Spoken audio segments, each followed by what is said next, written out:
Welcome to another episode of The Visionary Connection, where we connect with you. Today, we will be talking about how to effectively deal with difficult people in real estate transactions. Again, how to effectively deal with difficult people in real estate transactions. So what do I mean by that? Sometimes, you don't want it to happen too often, believe me, but sometimes the real estate transaction doesn't go in the direction or have the timeliness that you want it to have. And that can happen for a variety of reasons. It can happen for things where you might have dropped the ball or you didn't drop the ball.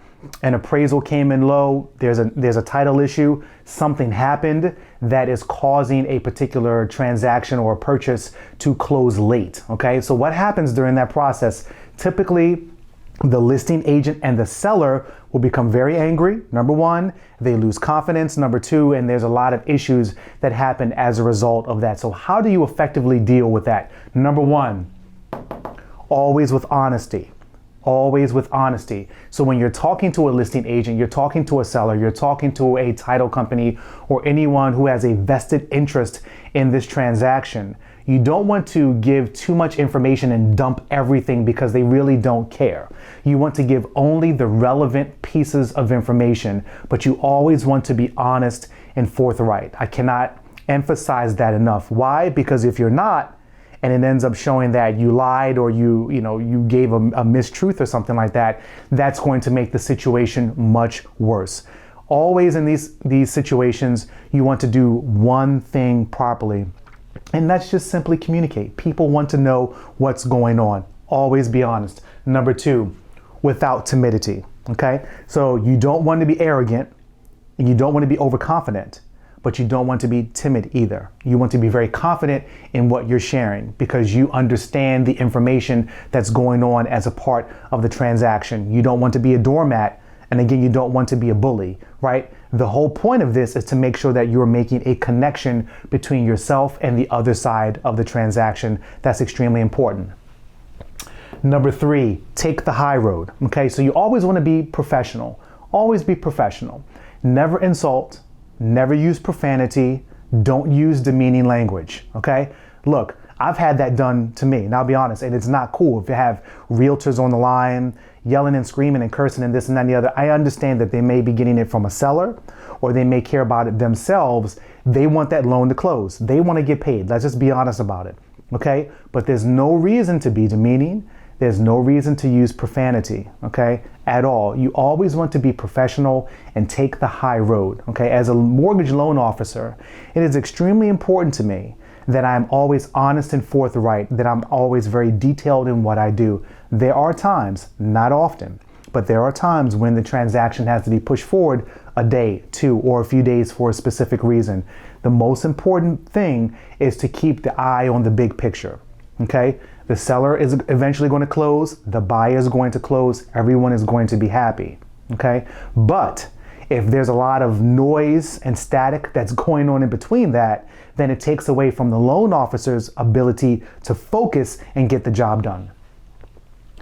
Teach, don't preach. I could easily get on the phone with a title company, a realtor, a seller, anyone, and just preach to them about the process and why they don't understand what they're talking about and how I am the subject matter expert and they need to stand down. No, it's about teaching.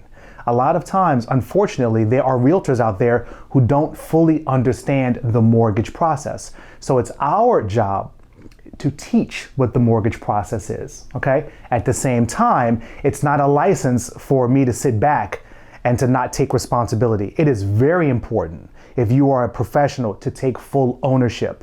Be a professional, be an adult, take it on. However, it's important not to preach, but to teach, okay?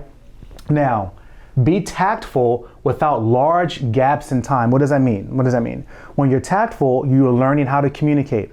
Voice inflections, the words you say, how you say them, okay? Those are key points in communication, right? Without large gaps in time, we have a lot of communication technology today so that you don't have to go a week or 2 weeks without communicating with different sides of the transaction. You can pick up the phone and call someone. You can send a text. You can send an email. You can connect with them over social media. You have different ways to connect with people so that they know what's going on. At the end of the day, when you are effectively dealing with someone who's difficult in a particular real estate transaction, you want to be empathetic. Why are they being difficult? Why are they upset? Why are they angry? Why has the situation overall become difficult? Once you understand the why, then you can properly and effectively deal with it. Let's reiterate. Number one, always be honest. Always be honest and forthright with exactly what's going on. Number two, don't be timid. Be very confident, be very professional, be very upfront. Number three, take the high road. Use professional language, use direct language, be kind. Be kind. Don't use demeaning language. Don't use profanity. It does not help. Teach, don't preach. If they don't understand what's going on, why hasn't this particular document been looked at? Why hasn't this been sent out? Well, why? I hear that all the time. Let me teach, and so that they can understand what the process is, so that they can understand and feel better. Finally, be tactful without large gaps in time. Be tactful in how you communicate. Don't have large gaps in time. Now, key principles here. Number one, know when to stop debating and to agree on the desired result. A lot of the bickering, the going back and forth is not helping. It does not allow either side to be productive and to make progress, okay? I agree we need to close this loan on time. I agree we need to do X, Y, and Z. I agree. So what can we do together so that we can get the desired result? Begin moving in the parallel direction. If you're going like this, okay, this is basic physics, not going in the parallel direction. This is the parallel direction. Why? Because you're both moving toward the desired result. When you do that, then you can work in synergy and you can make the transaction happen and everybody will be happy. Thank you for watching this episode of The Visionary Connection. Check us out on YouTube with our podcast, The Visionary Experience, or check us out on our different social media, Facebook, LinkedIn, Instagram, and please go to our website, www.visionarylending.net. We look forward to seeing you again soon.